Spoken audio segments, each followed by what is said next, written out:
So we were looking at the different cultural uses of kites from around the world. So why kites were flown, why they were made, any particular special time of the year, any celebration around that.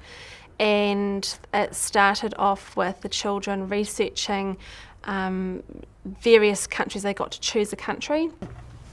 There was South Korea part, and Mrs. Smith and our teacher showed me first, and I show our class.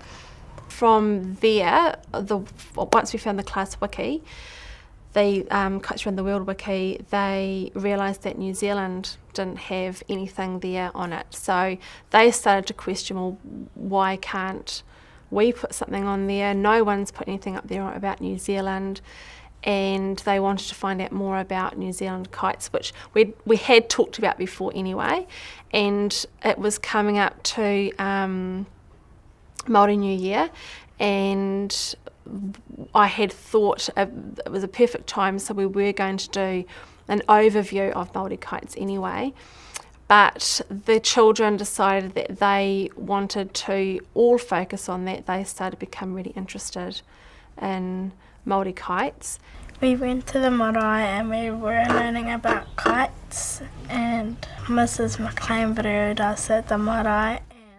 Once we had created the movie, I had pods of children writing an overview of what our learning and the process.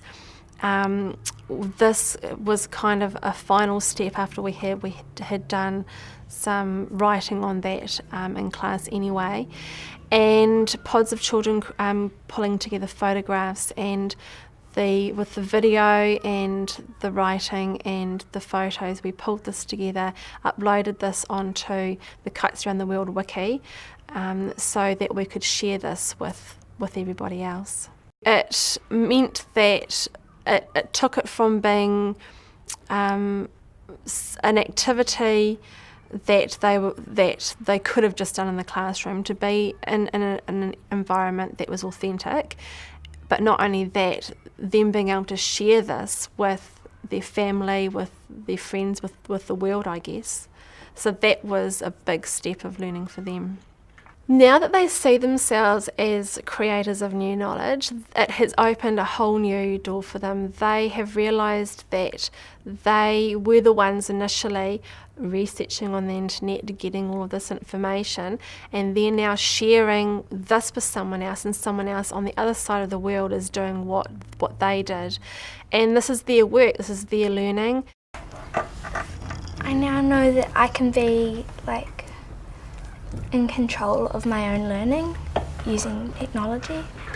It was quite difficult for me to let them take over. I had to trust that this was going to be okay, and it was completely unplanned and completely not scheduled. And it's also shown me how powerful ICT tools can be, not just in the researching and all the groundwork, but in the sharing of it.